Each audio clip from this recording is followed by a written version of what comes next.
Jonathan Lee Riches investigates. I am covering the Moscow, Idaho Bryan Kohberger case. Today marks 1 year since a tragedy occurred. Moscow, Idaho, November 13th, 2022, a year ago. 4 college students brutally stabbed inside their home during the early morning hours. Bryan Kohberger arrested for that crime. Bryan Kohberger right here. He is going through the process right now, the court system. Family of Kaylee Goncalves, they speak. And a news organization, KHQ, went to the Goncalves family home and sat down with them on this anniversary, around the time. This is a new interview. I want to share the Goncalves family's thoughts with you. I want to share this clip from this news agency here that sat and talked with the Goncalves. I'll share this and then we will further discuss. Check it out. Somehow rolling into November really has, I didn't really think much about it. People would say it to me and mention it to me. And of course, I'd be like, yeah, I don't need to be reminded. But there's something that has came along really strong with this month of November, and the weather and everything that came along with it has some deep, significant reminders of losing Kaylee and Maddie, and it's been rough. It's been really rough, and you just miss them, and the longer they're gone, the more they miss, and the more you miss them, and the more you realize how badly you really have been robbed. All of our pictures, that's all we got. All of our videos, that is everything we have of Kaylee. And it just is, it's insane. It just is crazy that she was just here last year. Today she was here. There's just no right way to do something like this. It shouldn't, it's something a family should ever have to go through. So we're just going to kind of try to figure it out as it happens. But, we lean on the community and the people that we've met and all the love and all the support that we get. And there's a massive amount of support, not just locally, but literally worldwide. Let's talk about the wheels of justice. Last time we talked, there was a date. It's been moved back. It's been pushed back, right to a speedy trial, pushed back. Just where are you with the legal system right now as we are in November, and what do you expect going forward? And what do you want to say on that? I want to give you an opportunity to voice where you're at. It's gut-wrenching. It is literally gut-wrenching how slow everything has to go. It's like, why does this have to be so drawn out? I mean, I know it sounds crazy. Well, it's important in this. I get it. It is important. But, there's facts. We have certain facts and we have certain knowledge. And I just can't believe that this is how it works. This is how it works. They had the whole schedule laid out. Yeah, you could see and we had the dates. It was right there in front of you. Yeah. And then it's taken away. And then that has to just be agony. Yes. And then now, 2 months or almost, and have no date. And then even today, people are like, oh, Christy, we got some progress today.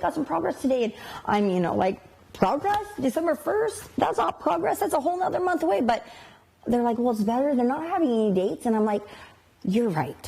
Yeah. You are right. It is. That's important to bring up, that there's some people who never even get to find the person who did this. So it could be way worse. We think the police department, Moscow, the FBI, I'm still learning about what they did and how they put things together. And it's amazing the resources we were able to have. We'll do whatever it takes as a community to get this person taken care of, and so we can all move on.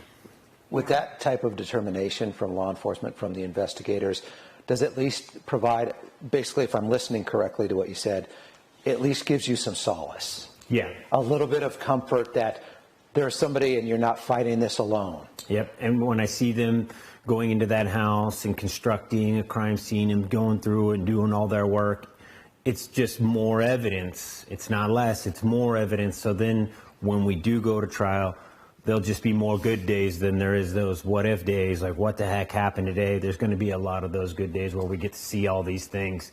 Well, and I don't think it'll be good days, but Well, knowing evidence and knowing that they've got the right person, yeah, and everything is, just being yeah, laid I out. just can't imagine. I mean, we think we don't have a lot of answers. I just can't imagine a mother with a missing child, or a dead child that you have no idea how it happened. Like, Some people still think their kid might be alive, and they don't know. But that says a lot about you both. In your absolute grueling, most agonizing time, you also think about others. Oh my gosh, You have yes. to, yeah. I do want to shine a light on the darkest year that you've had. Unbelievable. There have been periods of kindness from people you know, from people you don't know. What has that meant to you? Maybe give us an instance of something that took you back, that people went so far out of their way to say, we care about you. We are so sorry.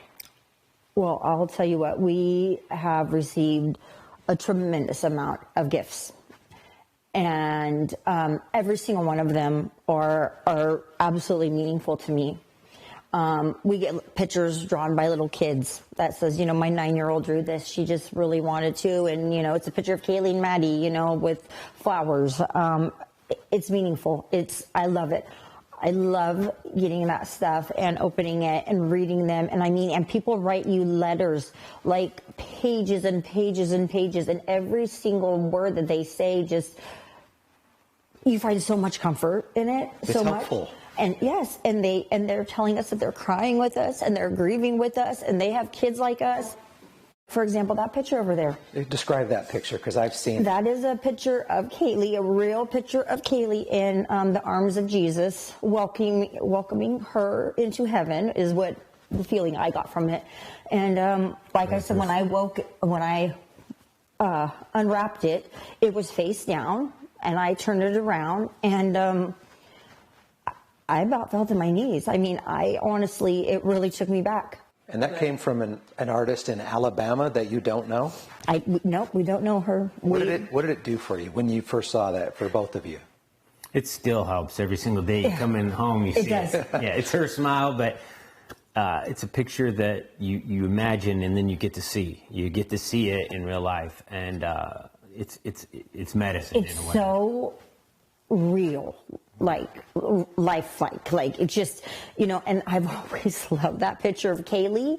I love that picture that they use of Kaylee, and the Jesus that they use. There's many different renditions that people will use of Jesus, and This strikes home. yeah, I love looking at it.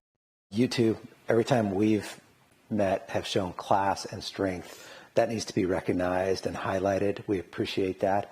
And I want to give you this opportunity to have the final word, whether it's about Kaylee, whether it's a message to the community. Both of you just have the opportunity to say what's on your heart and what you feel you need to say. I would have to say, the same thing. Just thank you so much to our community, to our friends beyond. We'll never pretend like we'll be the same. We'll always be missing her, but we'll be reunited with both of them. And there'll be some stories and some catching up to do. So they are more or less slamming how this process is just dragging out, right? Delays. They anticipated Bryan Kohberger to go to trial in October. Remember, a trial date was set, and then at the very last second, Bryan Kohberger's defense attorney, Ann Taylor, waived his right to a speedy trial. So, it's good to hear from these victims' families, but understanding their pain, I just can't imagine what they are going through and how they are dealing with this on a daily basis. Christy said that she, a lot of the gifts that she's been receiving and things for Kaylee and the family, it helps her. It helps. She's grateful for these gifts that they're receiving. I probably would be very comforting to receive things from strangers all across the world, not just in the area there, but all across the world, because this is a worldwide case. So praying for the Goncalves family. So the Chapin family spoke, the Goncalves family spoke. Haven't really heard anything about the Mogan family or Zana's family, but the Goncalves family seems like they've taken the forefront on this case. Again, that was a clip from KHQ, a news organization, sharing what they put out in the interview. Subscribe to my channel, hit the notification button. What's your thoughts on this whole situation and the delay of Bryan Kohberger going to trial? How long is this going to take?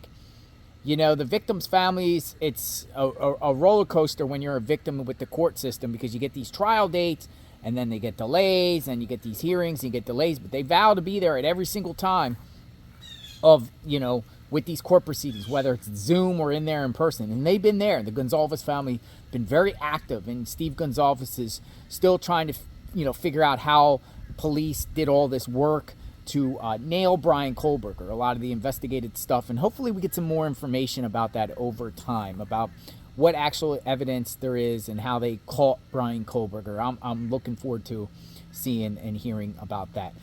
We will talk soon. Justice for the victims. Pray for Moscow, Idaho, Latah County.